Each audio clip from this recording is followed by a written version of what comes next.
وعلی من لا نبی بعد اما بعد آج ہم بات کریں گے سورۃ طٰہٰ پر۔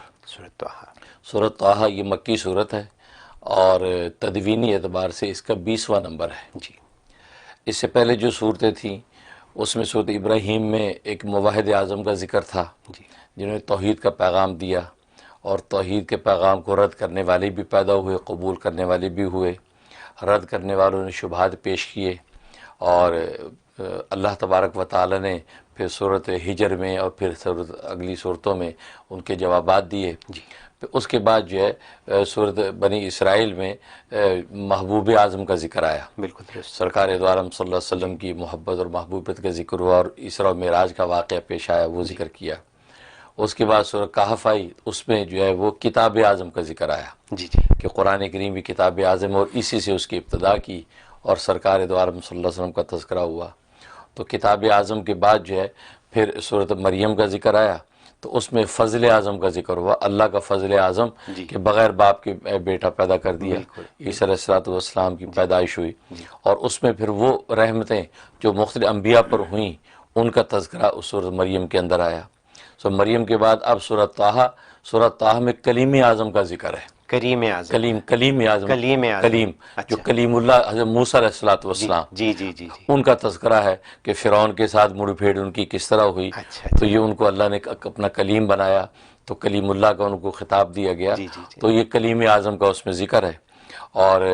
اس کی ابتدا جو ہے وہ محبوب عالم ہی سے کی جی، یعنی طٰہٰ کے لفظ سے کی، اور طٰہٰ جو ہے سرکار دو عالم صلی اللہ علیہ وسلم کا اس میں گرامی ہے۔ اچھا ہاں، تو محبوب اعظم کے تذکرے سے اس کو شروع کیا، اس لیے کہ محبوب اعظم نے جو اللہ تبارک و تعالیٰ کی اس محبت میں اپنی ابدیت کی ایسی شان دکھائی، اور قرآن کریم کا جو نزول جو کتاب اعظم ان کو ملی تھی اس کی اتباع میں ایسے گھلتے تھے کہ خود اللہ تبارک و تعالیٰ کو اس صورت میں یہ کہنا پڑا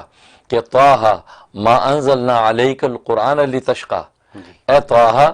ہم نے یہ قرآن تجھ پر اس لیے نہیں اتارا کہ تو مشقت میں پڑ جائے جی، تو اتنا زیادہ ابدیت کے اندر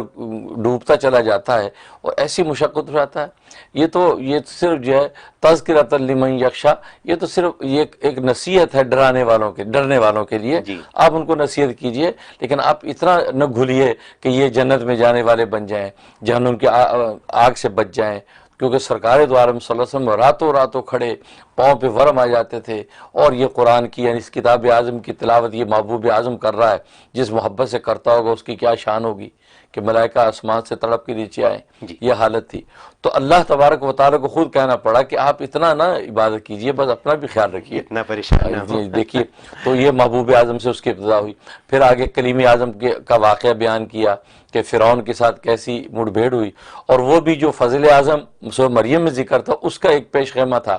اس لیے کہ وہاں بغیر باپ کے بیٹا پیدا کیا، اور یہاں بغیر اسباب کے اللہ تبارک و تعالی نے موسیٰ علیہ السلام کو فرعون پر فتح دی، کوئی اسباب نہیں تھے، کیونکہ یہ ایک نہتے اور وہ فرعون کتنا بڑا طاقتور بادشاہ، نہ صرف بادشاہ بلکہ وہ تو خدائی کے منصب پہ اپنے آپ کو سمجھ رہا ہے، تو اتنا طاقتور، تو یہ جو غریب نہتے بیچارے بنی اسرائیل کو بچا کے لے جا رہے ہیں، تو گویا کہ اس میں یہ بات واضح کر دی کہ اللہ کو جو فضل ہے وہ اسباب کا محتاج نہیں ہے، اسباب اللہ کے فضل کے محتاج ہیں، بے شک۔ لہٰذا یہاں اللہ کا فضل تھا، بظاہر اسباب نہیں تھے، تو اللہ تبارک و تعالیٰ نے موسیٰ علیہ السلام کے ذریعے سے فرعون جیسے جو ہے خدائی کا دعویٰ کرنے والے بادشاہ کو تہس نہس کر دیا اور کو ہلاک کر دیا جی۔ تو یہ ذکر جو ہے اس سورۃ طٰہٰ کے اندر ہے، گویا کہ یہ کلیم اعظم کا تذکرہ اور اللہ کی رحمت کا ایک جو ہے گویا کہ شاہکار یہ سورۃ طٰہٰ بنی، بہت بڑا واقعہ ہے، بہت بڑا واقعہ ہے جی۔ اور یہ سورۃ طٰہٰ مکی ہے اور اس کی 135 جو ہے وہ آیات ہیں جی، اور بہت مبارک صورت ہے۔ اس کی جہاں تک فضائل و فوائد کا تعلق ہے، اس کا ایک بڑا زبردست فائدہ ہے کہ جس بچی کی جو ہے شادی نہ ہوتی ہو یا بندش ہوتی ہو یا رشتے آتے ہیں ٹھہرتے نہیں ہیں، تو 21 مرتبہ کا اگر ختم کیا جائے اس صورت کا تو بہترین رشتہ مل جاتا ہے اور طے بھی ہو جاتا ہے۔ اچھا، اب ظاہر ہے گھر میں سب بیٹھ کے ایک مرتبہ جو ہے 21 مرتبہ ختم کر لیں اور دعا کر لیں، انشاءاللہ اسی ایک ہی مجلس کے بعد خیر کی خبر آ جائے گی۔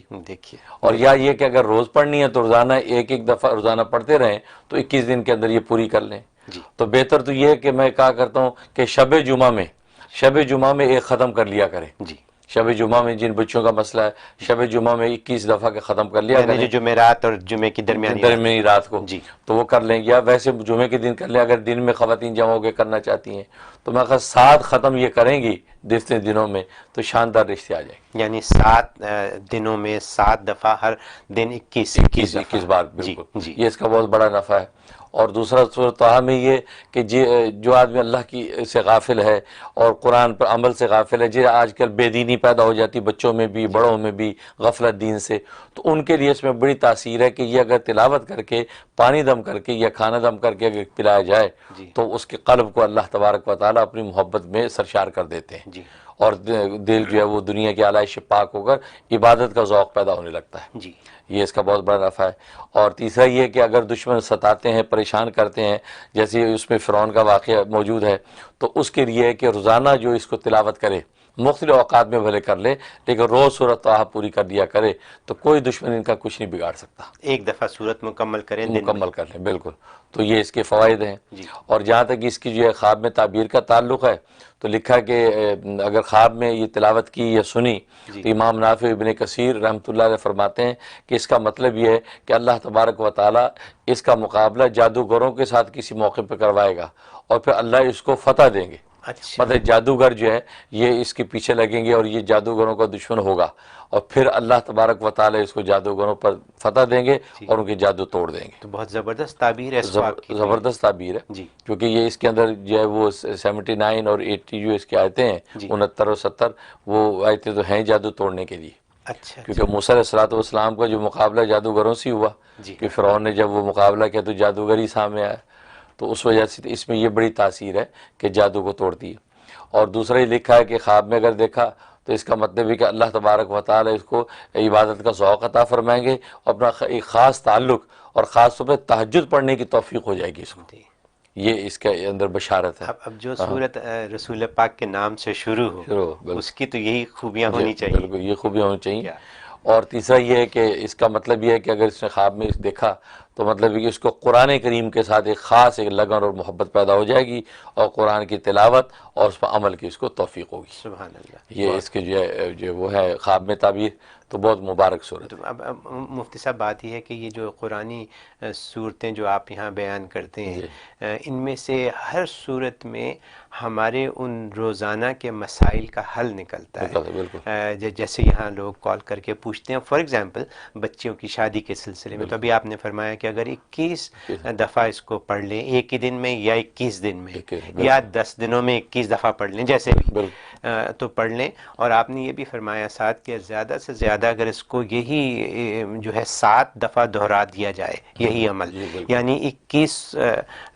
دفعہ پڑھنے کے عمل کو 7 دفعہ دہرا دیا جائے تو یقیناً شادی کا مسئلہ جو ہے بچیوں کا وہ حل ہو جائے گا۔ اب یہ ہمارے بے تحاشا والدین ہیں جو خاص طور پر اس ملک میں پریشان ہیں، مجبور ہیں، بچیوں کے رشتے نہیں ہیں یا پسند کے رشتے نہیں ہیں، تو ان کی تو مطلب